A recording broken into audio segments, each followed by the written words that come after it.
sick today, so I am in charge. And actually, we're going to have a lot of fun today. Quickly enjoy while you're here.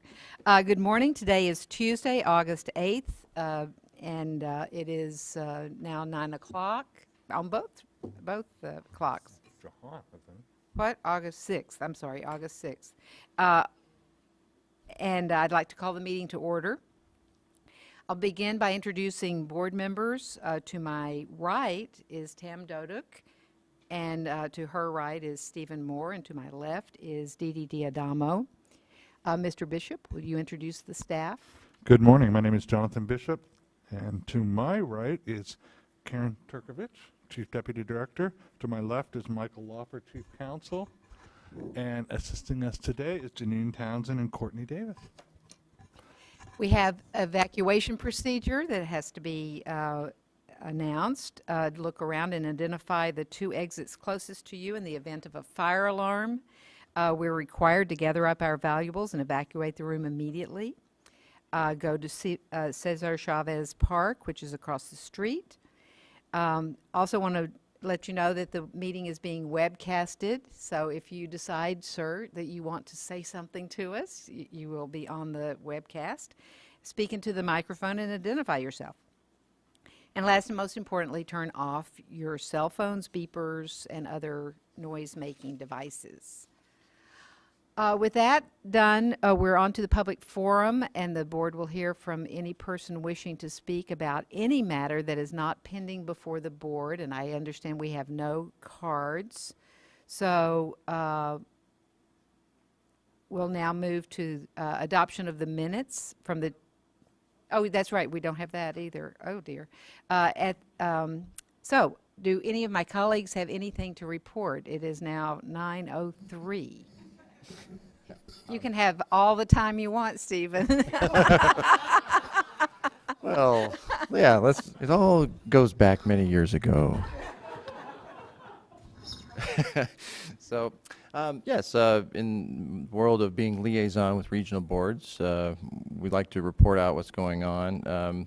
Actually, last board meeting I reported from Central Coast region, but one thing I didn't talk about was how they updated in July what they call their post-construction requirements, which are the low impact development requirements, to align with our order that we adopted in February for phase 2 municipal stormwater permit.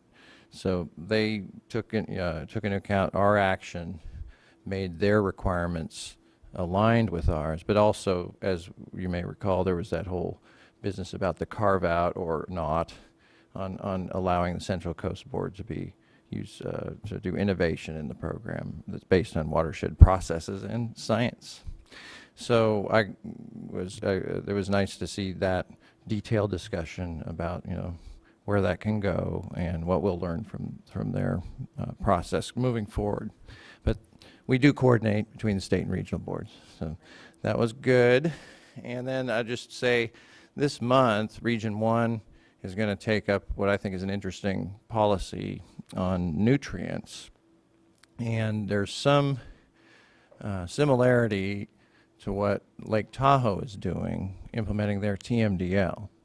And that's where you look at, and in this case, nutrients to the Laguna de Santa Rosa, a tributary of the Russian River, where there are limits on the point sources and looking for opportunities. And there's a grant that was obtained through the USDA by the local RCD, Resource Conservation District, as well as the City of Santa Rosa, to explore innovative approaches to reducing nutrients from non-point sources, dairies, old dairies, just piles of nutrients laying out there that no one can find a way to pay to clean up. So they're trying to look at this from a watershed basis, and they'll be taking that up on August 22nd, what they call the Santa Rosa Plain Nutrient Offset Program. So that's it from the region. Just 2 quick items from the last Central Valley Regional Water Board meeting, both of which I've discussed with staff with respect to follow-up activities. I just wanted to make the rest of you aware. One of the items that the regional board spent over 3 hours discussing was an MMP, minimum mandatory penalty item. And while I am strongly supportive of due process and the entire public participation effort, it seems to me that on an MMP where the regional board, and we for that matter, have so little discretion, so little room for applying our discretion, I have to wonder if there is a more efficient way to take a look at these MMP issues. So I've asked the staff, especially Chris Kerrigan from the Office of Enforcement, to report back to the board at a future board meeting a summary of, what have we learned after all these years of doing MMPs? What have been, some of the success stories? What have these MMPs cost us in terms of resources and time? And really, how can we improve this as we move forward? So that's an issue on MMP. The other issue that came up at the regional board meeting was the issue of petitions, and petitions that are filed to us and sit there. The particular item was regarding a regional board proposed ACL for a dairy operator who actually petitioned the matter which he is before the board for violating. And his argument was, but I petitioned this before the State Water Board. It's been over 2 years. They haven't responded to me. And here you are giving me ACL for the thing for which I petitioned. Anyway, back and forth, circular argument. But the point I wanted to make here is this, this issue of petitions and how they'll file to us and our lack of response, though Michael will say legally we don't need to respond until they're determined to be complete. I think, though, it's just a matter of good public policy. We do need to improve that petition handling process and the way that we communicate our review of these petitions to the petitioners. And I know that OCC and staff has been putting together revised regulations to address that. And I would strongly encourage you to move as quickly as possible to get those proposed regs out there to address this issue for the multitude of petitioners who are awaiting word on their petitions. Michael, did you want to say anything? Well, as Board Member Dodek indicated, we have a number of amendments to the State Water Board's petition regulations that we've been working up in consultation with a number of stakeholders, CASA, environmental groups. And right now, the initial statement of reasons for that is being crafted, and our target is to notice that and circulate that late this summer, early fall, so that we can begin moving forward. As the board members know, some of the petition processing slowdown is an artifact of the furloughs, the reductions in staffing in the office, and simply a shift in, if you will, the board priorities to moving toward more policy setting. And so we're trying to make the petition process a little more nimble to respond to those changes. And hopefully the rest of the stakeholders and those petitioners who are concerned about some of the processing delays, which have resulted in things coming through our system on a workflow basis, will be pleased with the changes we make. It will allow people to move forward more expeditiously if they need to resolve their complaints in court. So, Dee Dee? I don't have anything to report from the regions, but I thought that I'd share with you that last week I went on a tour of Metropolitan Water District, just a portion of it, and the purpose of the tour was to pull together officials from Northern California water districts, agricultural districts, and to sort of develop relationships with some of the key board members from Sac Valley and San Joaquin Valley, along with Metropolitan Water District board members.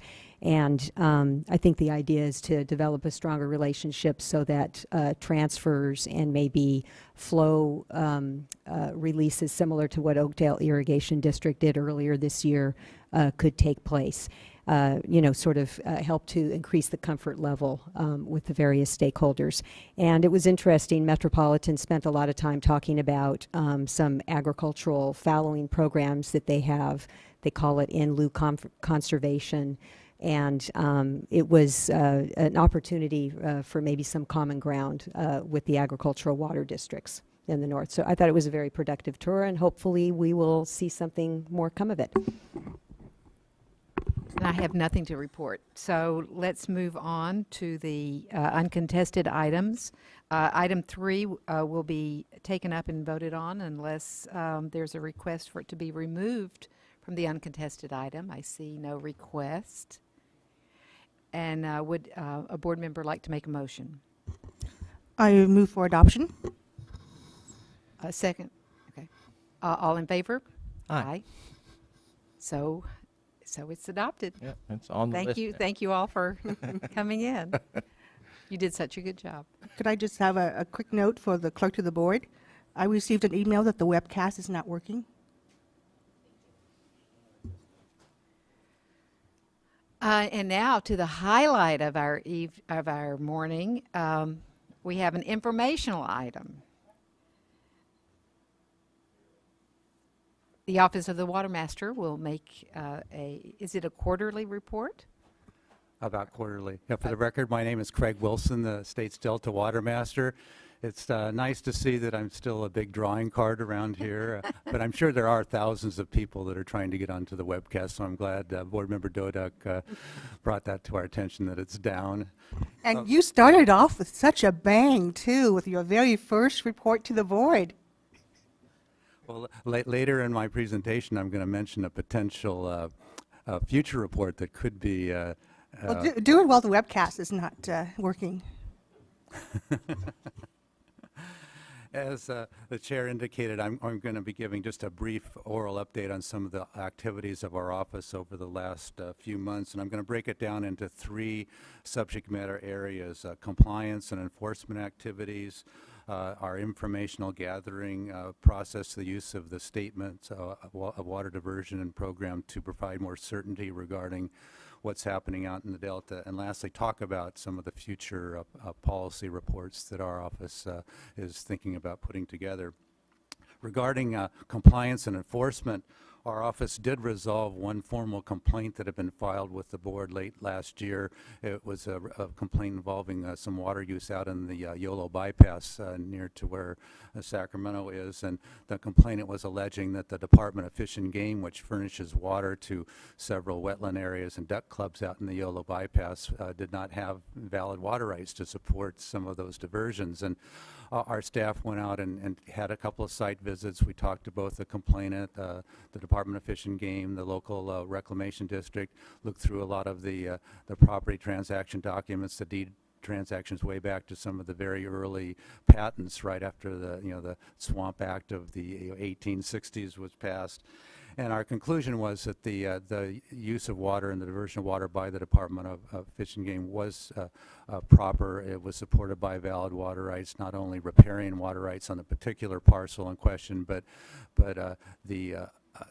many of the other properties in the area that were no longer contiguous to a water course. There was an intent to retain the riparian status. And also the use of water was supported by the North Delta Water Agency contract of 1981 with the Department of Water Resources, which gives users out in that area some pretty substantial contractual rights to water. So the complaint was resolved and dismissed just a couple weeks ago.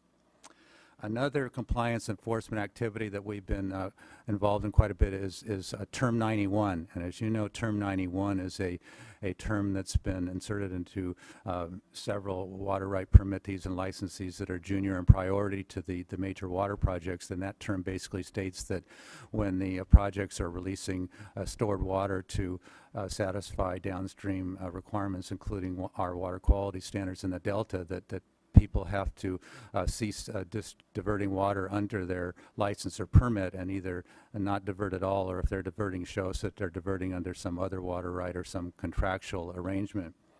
And because of the dry year we've had, Term 91 was invoked fairly early, and about 100 of the permittees and licensees were sent letters in, I believe, late June stating that they, or late May, that they needed to stop diverting water, and that the curtailment season was from June until the end of August. And like I say, about 100 people received those letters. They were required to file certifications with the board as either that they were no longer diverting any water, or if they were, it was subject to a valid other right to divert other than their permit or license.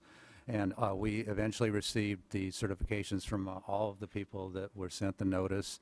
And just last month, my staff and I went out and conducted some spot inspection of several of the situations, and found in all cases that there either was no diversion taking place, or if there was a diversion, it was taking place pursuant to another right, such as use of groundwater in a couple of cases. One case we had a hard time finding the site, but when we finally did, we saw that the portable pump that had been used had been taken out of the water course, and so the diversion had ceased. So the program, seemed to work pretty well this year. It's possible that the curtailment season might extend even until September. We're watching the numbers and how the stored releases are taking place, and working with the Bureau of Reclamation, but it's possible that the curtailment season might extend into September this year. The other last of the compliance enforcement type issues that we've been spending quite a bit of time on are some of the permit conditions in the major water right projects, the Central Valley Project and the State Water Project, pursuant to our decision D1641, which has several water quality standards and objectives that the projects are required to meet. And as you probably know, in late May, I did send a letter to the Bureau of Reclamation in response to a request that both they and the fish agencies had made to relax some of the water quality standards in the Western Delta, the salinity standards, so that they could retain more water behind Shasta to protect cold water reserves for fishery protection. And in that letter, we stated that we would not object and would not take any action if that took place. We did indicate to the Bureau that they had to give us a water accounting of how much water was saved, and see what was happening in the Western Delta regarding salinity. We have been looking at the salinity levels in the Western Delta, and they're still below even the dry standards, much less the critical standards. So hopefully we're going to get by with not any major impacts to agriculture, but we're continuing to look at that. Now, the second activity we've been playing a lot of information and a lot of time on is this informational gathering, the Statements of Water Diversion and Use Program. As most of you know, most of the Delta diverters were brought into this program for the first time in 2010, and we received statements from over 2,000 people regarding their water use and diversion, and so we have a lot better handle on how many people are diverting. That program requires that these statements be filed triannually, so the 3-year cycle, most of the Delta people are again reporting this year for the first time electronically. And the new wrinkle in this is that they also had to report much more robustly on how much water was actually being diverted and used. And working with our Division of Water Rights, because this is a statewide program, we place a lot of emphasis on getting these reports in, and the compliance rate right now it stands, at least in the legal delta, at over 90%, and the division has just recently gone out with some delinquency letters, and we're hoping to get it very close to 100% again. And again, we're going to focus a lot on what numbers and data we're getting regarding water use and diversion in the delta, so we get more certainty not only on the number of people diverting water, but how much they're diverting and what their net consumptive use is. And that kind of segues into my last comment that I'll make as far as future reports from our office. And one report, which I expect will be late this year, will be on the Statement of Water Diversion and Use Program. Hopefully give us some at least preliminary numbers on how much water is being diverted, how much water is being actually used, what's the net amount of water, and you can expect that probably later in the year. But before that, I am hoping to give a report to you on the subject of the area of origin laws in California. Since 2006, there have been 4 appellate cases discussing at length the area of origin laws, the last of which was just decided last month. And while all the cases and eventually found against the area of origin claims, there was a pretty thorough discussion in many of the cases about the law. So I think we're going to try to bring those together in kind of plain English and kind of explain how they might impact some of the Delta issues. So you can expect that report probably late September, October. And with that, I'll close unless you have any questions. Thanks, that was very useful. A question about the Term 91 letter that went out. And wondering why it went out so late in the year, and what can we do next year in order to maybe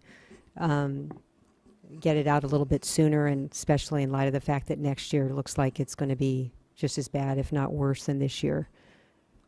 Yeah, I believe that the letter went out on May 1st, and basically it's triggered when we get notification, from the projects that they are in a situation where the delta's in balance, and it's stored water that's being released to meet the water quality standards.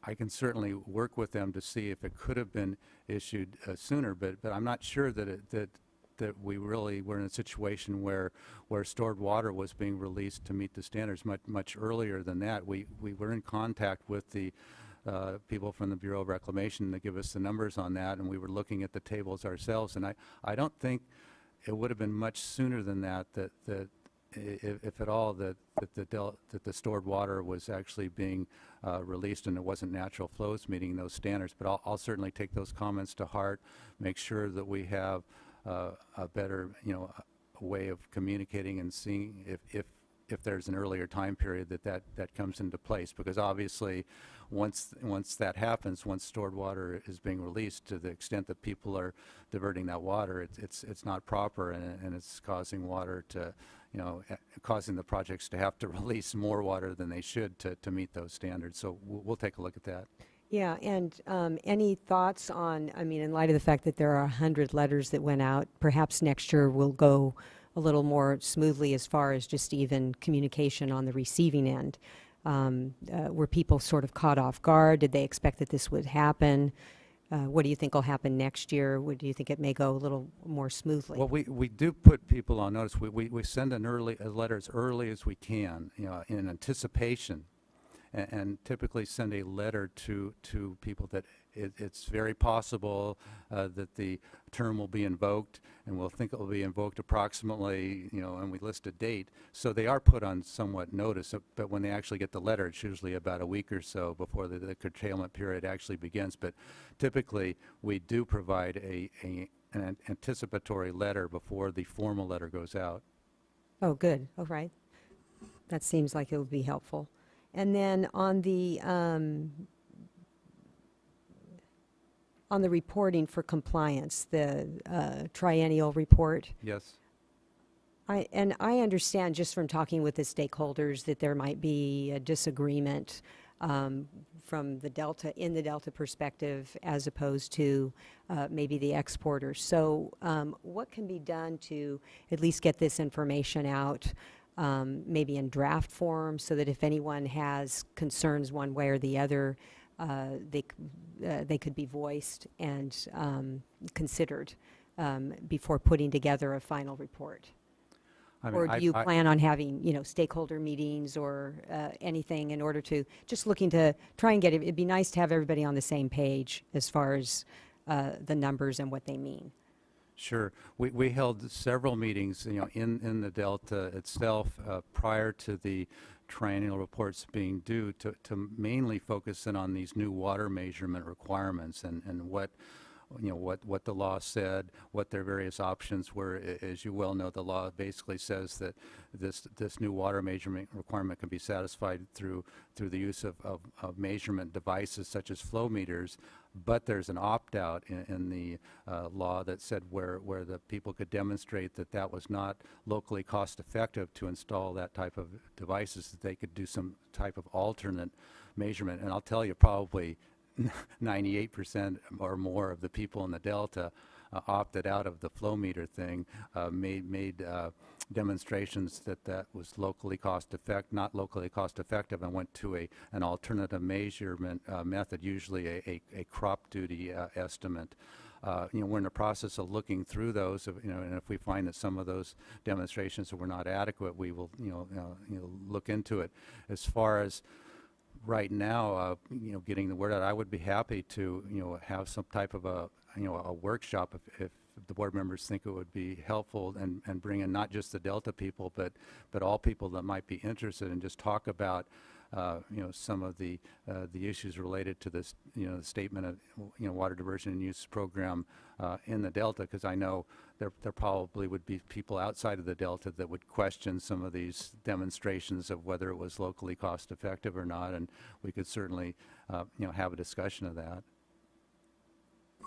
Yeah, I don't know necessarily that it needs to be a workshop, but just some way to communicate. I would defer to you on that. I just haven't been on the board long enough to say one way or the other. Maybe other board members have an opinion about this. I mean, I could certainly try to move up the timetable for having a formal report that kind of reviews the information coming in. But like I say, we got this electronic information from over 2,000 people. I'm not sure how well we're going to be able to use the data and get to numbers that I have any degree of confidence in regarding water use and diversion. Unless we've spent a bit of time kind of looking at the system, so it might take a while to get out, but I'll try to get it out maybe sooner than the end of the year. Thank you. Any comments or questions? Well, that's an interesting topic, in terms of, it's in a startup phase, more or less, in terms of reporting this information and figuring out a way to measure it and then verify it or validate it. And I wasn't sure if I caught it. Is this information to be publicly available at some point in the future on these triennial reports?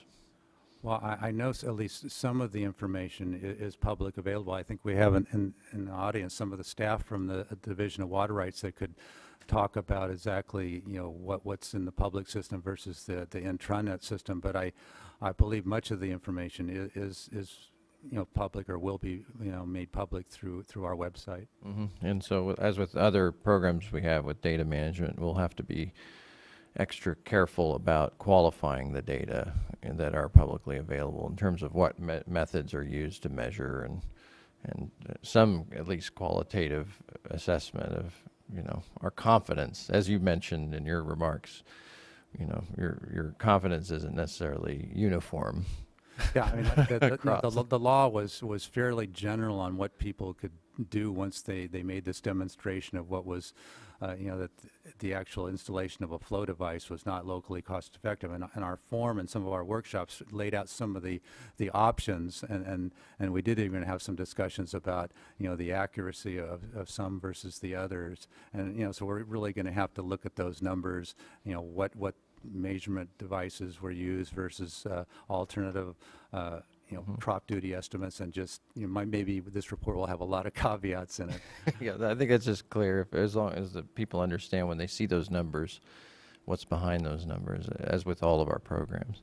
I just wanted to comment that I thought it was a positive report, that the Delta community is responding favorably in terms of furnishing information. You're saying over 90%. And that the Term 91 program, a difficult program, from your report, appeared to be working pretty well. And I just want to commend you and the stakeholders for cooperating. And then, of course, I'm happy to hear about the Department of Fish and Wildlife's, use of water to try to meet habitat goals and making sure it's in conformance with water rights. So that was a good effort. I just want to commend you on those accomplishments. Thank you. Thank you very much. We have one final item on our agenda. It's the discussion board member priorities and organizational issues, including the development of a groundwater strategic work plan. Because Felicia's not here, we are still going to have our discussion of priorities and organizational issues, and we'll touch on the groundwater issue, but we will it would be best when to have a full complement of people, of our board members, to come to major conclusions. So, but also, since there's so few of us, we will we will move the meeting into, what is it? 230, room 230, which is just around the corner. And When do you want to convene, my colleagues? 15 minutes? Or, okay. So 15 minutes, we will convene in room 230. And this is not an adjournment. This is just moving that discussion. It's more comfortable for conversation. Go ahead, Certainly, Michael. and we will go ahead and post on the doors so people can find us, and that is a publicly accessible area. The other thing I wanted to be clear for the record is there is no closed session today, so if anyone was waiting for that or an announcement about that, there is no closed session. Okay, thank you.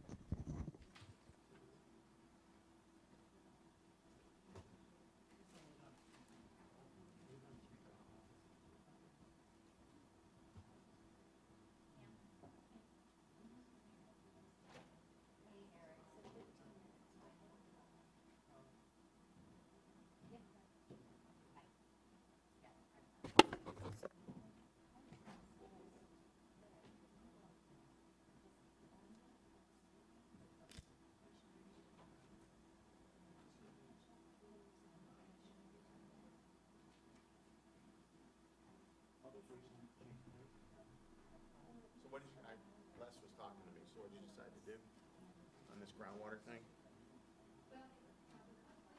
Right. Right, and then you're gonna reconvene, you're reconvening now? Yeah, we're gonna be 15 minutes. Oh, 15 minutes, I just didn't hear that. Okay, cool. That was why I was here. No, yeah. Yeah. No biggie. No worries. I'll be back for the next one too, probably. Right.